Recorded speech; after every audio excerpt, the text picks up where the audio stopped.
हरियालीपुर गांव प्राकृतिक सौंदर्य से घिरा हुआ था।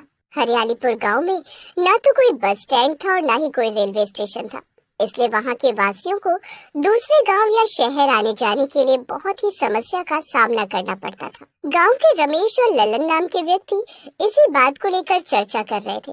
ललन रमेश से बोलता है, अरे रमेश भाई, हम दोनों 30 साल के हो गए हैं और हमारा सांड की तरह गांव में घूमते रहते हैं, मगर अभी तक हम दोनों का विवाह नहीं हुआ।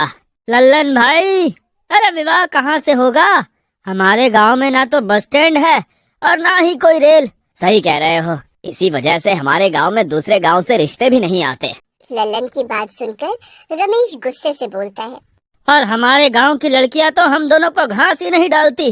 वो तो अपने आप को ऐश्वर्या राय और दीपिका पादुकोण समझती हैं। और हमारे गांव का मुखिया भी एक नंबर का नकारा है।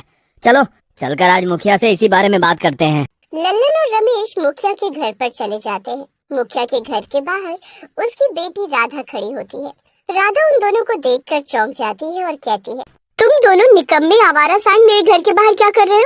राधा को देखकर लल्लन और रमेश छिछोरी भरी नजरों से राधा को देखने लगते हैं। लल्लन मुस्कुराते हुए राधा से कहता है, हम दोनों तुम्हारे पिता मुखिया से बहुत जरूरी बात करने आए हैं। तुम्हें मेरे पिता से क्या काम पड़ गया? दरअसल हम दोनों मुखिया जी से विवाह की बात करने आए हैं। ये सुनकर राधा बुरी तरह से क्रोधित हो जाती है। तभी राधा की माँ चंपा, जो कि उन दोनों की बातें घर के अंदर से सुन रही होती है, बाहर आ जाती है। तुम दोनों आवारा बैल, तुम्हारी हिम्मत कैसे हुई ये सोचने की कि मैं अपनी बिटिया का विवाह तुम दोनों में से किसी एक से करूंगी? मुखिया जी से मिलना है तो वो सुबह सुबह खेत में मिलते हैं। रमेश और लल्लन वहाँ से मुंह लटकाकर अपने अपने घर की ओर चल देते हैं। कुछ दूर जाकर रमेश लल्लन से बोलता है, खाया पिया कुछ नहीं और गिलास थोड़ा आठ आना, मुफ्त का थप्पड़ पड़ गया। और ये करम जला मुखिया सुबह सुबह खेत में करने क्या जाता है? करने क्या जाएगा, गया होगा पेट हल्का करने।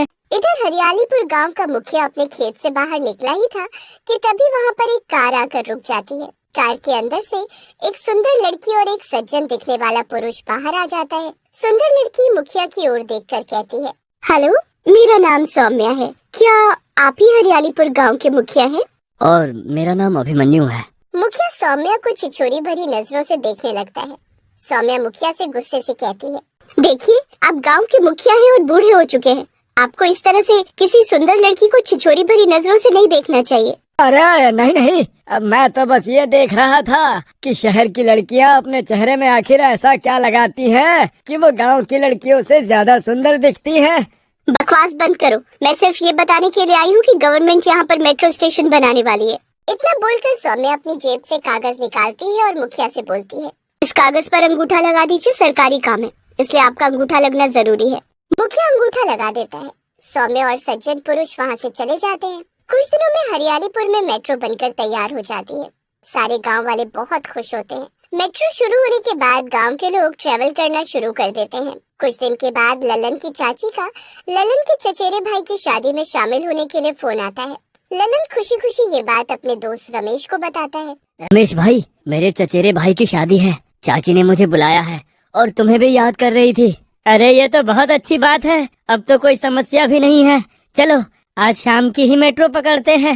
ललन और रमेश उसी शाम रेलवे स्टेशन चले जाते हैं और मेट्रो के अंदर चढ़ जाते हैं। वो दोनों मेट्रो के अंदर बैठे हुए मेट्रो को आंखें फाड़ फाड़ कर देख रहे होते हैं कि तभी एक सुंदर लड़की काला कोट पहने उनके पास आकर खड़ी हो जाती है और मुस्कुराते हुए ललन की ओर देखकर कहती है, टिकट?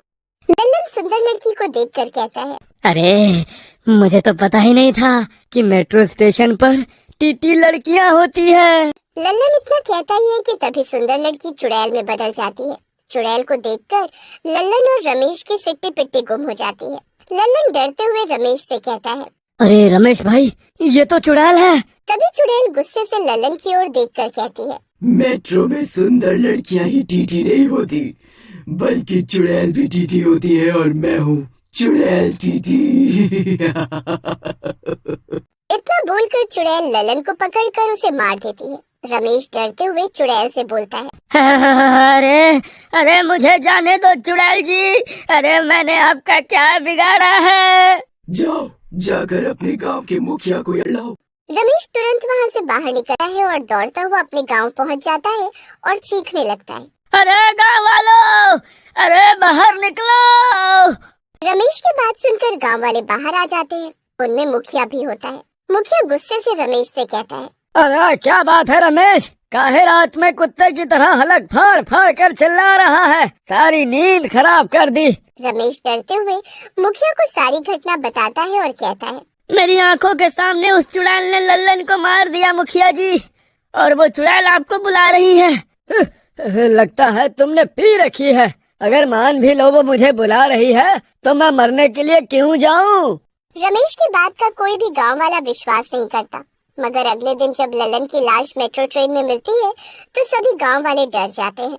उस दिन के बाद हरियालीपुर गांव का कोई भी इंसान मेट्रो ट्रेन में चढ़ता तो चुड़ैल टीटी बन उसके पास पहुंच जाती और उसे मार देती है, और जिसे नहीं मारती उससे यही कहती कि मुखिया को बुला कर लेकर आओ। कुछ ही दिनों में मेट्रो स्टेशन पर सन्नाटा छा जाता है और लोग डर की वजह से मेट्रो में यात्रा करना बंद कर देते हैं। कुछ दिनों बाद हरियालीपुर गांव में अभिमन्यु नाम का एक व्यक्ति जो सौम्या के साथ मुखिया से मिलने आया था, एक साधु को लेकर आता है और सारे गांव वालों को एकत्रित करके कहता है, मेट्रो बंद होने से सरकार को बहुत नुकसान हो रहा है। मुझे पता चला कि मेट्रो ट्रेन के अंदर एक चुड़ैल का वास हो गया है, इसलिए मैं एक साधु को यहाँ पर बुला कर लाया हूँ। तभी वहाँ पर रमेश आ जाता है और अभिमन्यु से कहता है, और वो चुड़ैल जिसे छोड़ देती है उससे यही कहती है कि मुखिया को बुला कर लेकर आओ। ये सुनकर साधु चौंक जाता है और मुखिया की ओर देखकर बोलता है, चलो मुखिया मेरे साथ, मैं भी देखता हूँ कि वो चुड़ैल तुम्हें क्यों बुला रही है। अरे नहीं नहीं, अब मैं नहीं जाने वाला। चिंता मत कर मुखिया, मेरे होते हुए वो चुड़ैल तेरा बाल भी बांका नहीं कर सकती। साधु मुखिया को जबरदस्ती मेट्रो ट्रेन में ले जाता है और पीछे पीछे सभी गांव वाले भी आ जाते हैं। तभी वहाँ पर डरावनी डरावनी आवाजें आने लगती हैं और चुड़ैल टीटी सामने आ जाती है। लेकिन मुखिया को देखकर चुड़ैल की आंखों में खून उतर आता है। तभी साधु चुड़ैल से बोलता है, आखिर तू मुखिया को क्यों बुला रही है, और तू इन गांव वालों को क्यों मार रही है? मेरा नाम सौम्या है। मैं ट्रेन के अंदर बैठी हुई थी, अचानक ये छिछोरा मुखिया ट्रेन के अंदर घुस आया और मेरे साथ छेड़खानी करने लगा। मैं बचने के लिए भागी मगर मेरा पैर फिसल गया और मैं मर गई।